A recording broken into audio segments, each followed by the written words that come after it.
Hello, welcome back to Heretic Owl Tarot. My name is Liz, and I will be guiding you on this journey today. This is the reading for Leo, wherever Leo shows up for you. And before I forget, because I will, I would love it if you subscribe to my channel. I think I am like eight away from 1,000, which feels like such a milestone. So I would love it if you were one of those people. And if you are already, thank you. Thank you anyway. So let me just shuffle the cards a bunch of times and then we'll get your spread out. It is a 3-card spread. Hello? It is a 3-card spread. The first card is your current energy or what is surrounding you now. The second card is what is leaving or what's no longer serving. And the third is the energy that is coming in or the energy that is available. And then, of course, we will clarify each one of those cards with another card. So let me just shuffle these a bunch of times, get them good and mixed up, and then we'll get your cards out, Leo. Okay. For Leo.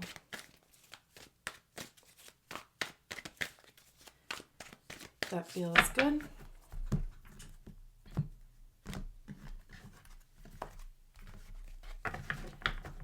Current energy. The Ace of Wands. Love that. What's leaving? The Messenger of Fire or the Knight of Wands. And what is coming in? That's what's up. I love when you show up in your own reading. There you are. To clarify. And also look at all this effing fire on here. Like, truly, that, definitely in your own energy here. We have the 10 of Wands to clarify the Ace of Wands. We have the King of Cups to clarify the Knight of Wands. And then we have the Ace of Cups. And then we have the Ace of Pentacles at the bottom of the deck, the 6 of Wands. This is good stuff. Very good. Very good stuff. I wonder if you are, just feeling Pluto opposing you in some capacity, like, just really kind of putting a fire up under your ass, or even just stoking that fire a bit. I mean, maybe not, but it came to mind because, right, Aquarius is your opposite sign. Pluto just went into Aquarius. You have Mars in your sign right now that's about to go retrograde sometime soon, which is also a fire planet. So we start with the Ace of Wands, which is, it's like that spark. It's inspiration. It's like feeling alive, like something breathes life back into you. Aces are something new. So it could be discovering a new passion, discovering a new creativity, I don't know if that's what I was going to say, but discovering something new creatively.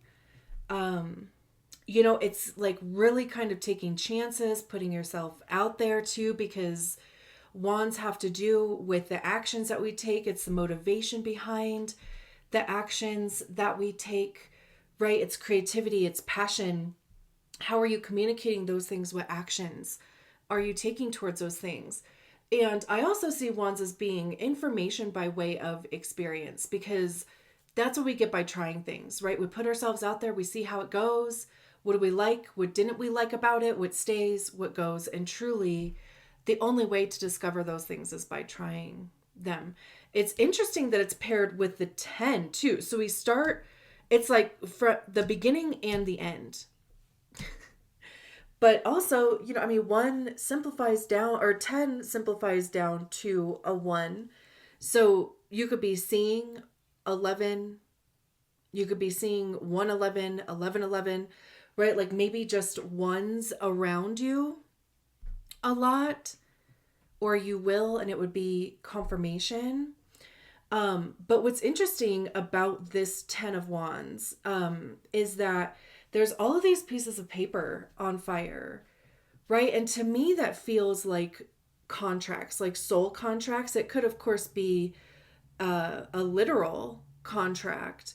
If you said you were going to do something and you're just like, you know what, that's actually not in alignment with me anymore, and I'm not going to do it simply out of obligation, right?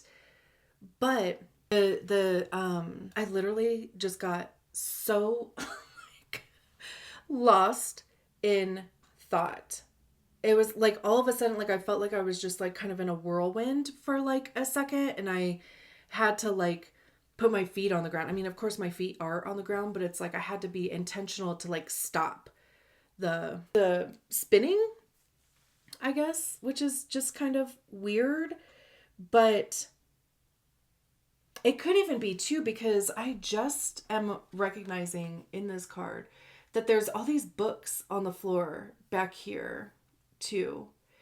And it really could be breaking away from tradition, like the things that you have read in books, the way that you were supposed to be, or the way that you thought you were supposed to be, or just that conditioning that we all get, through childhood, whether it be, societal, cultural, familiar, right? Like, it's kind of just like setting all that stuff on fire, because too, the 10 of Wands is burden. It's taking on too much responsibility. It's carrying too much. So 10s are completion. And it's like, honoring and recognizing the lessons, that the information that you have picked up along the way, right?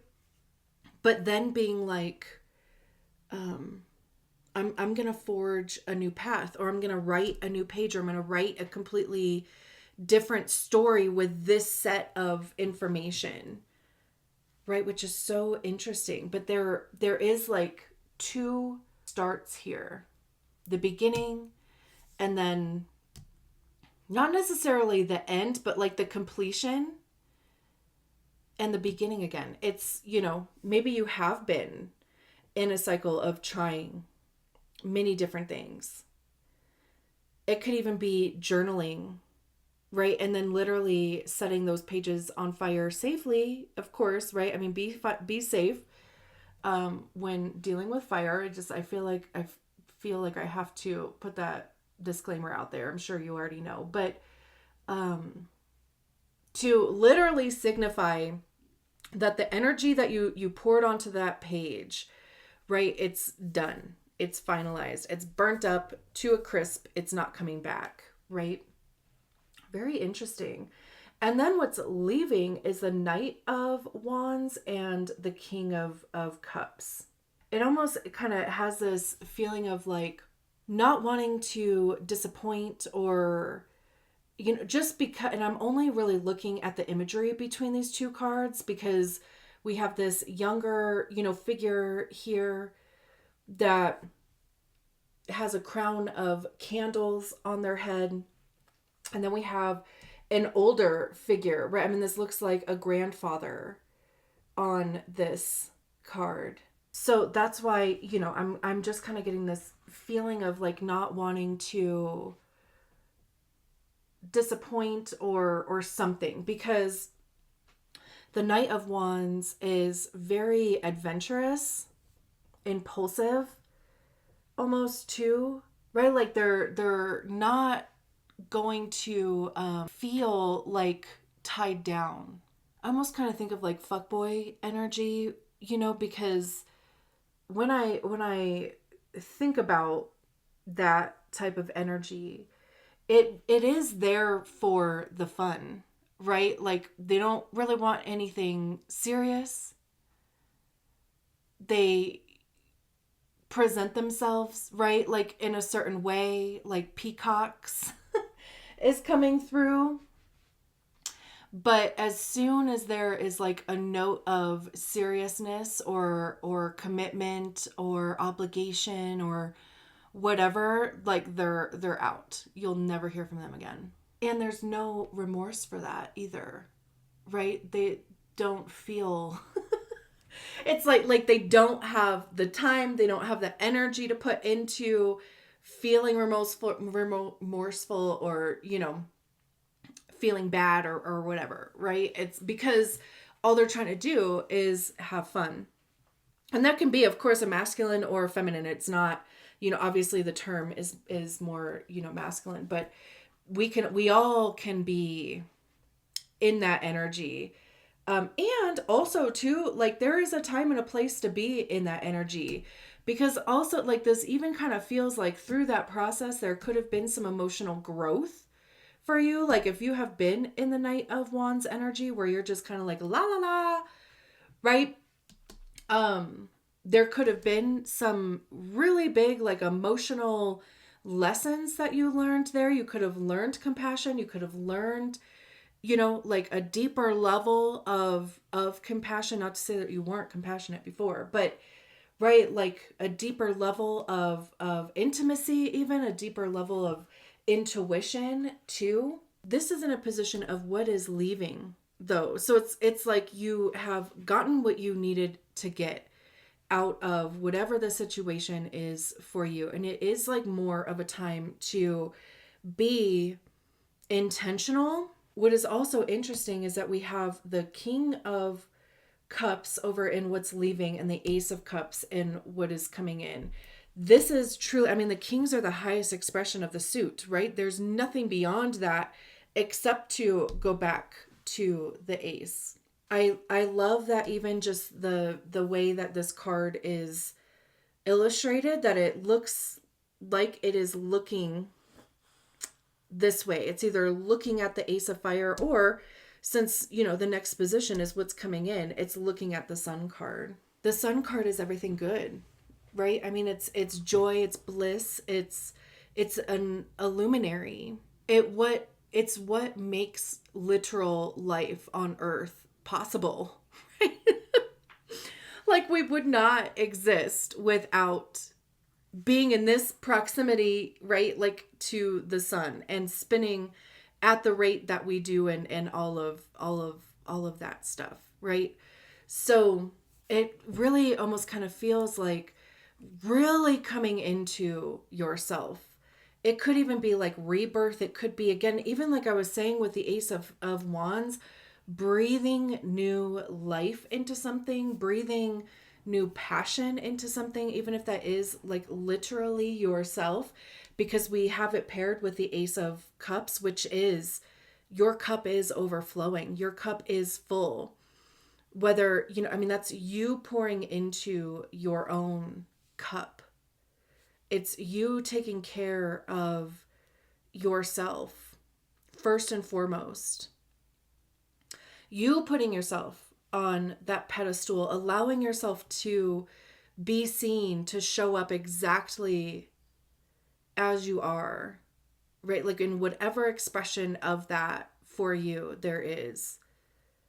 And even too, like it could even bring in just new relationships that nurture you, that nurture each other, right? It could be a new relationship to love, because over here we do have this emotional maturity thing happening. So this could be going on to the next level, trusting yourself.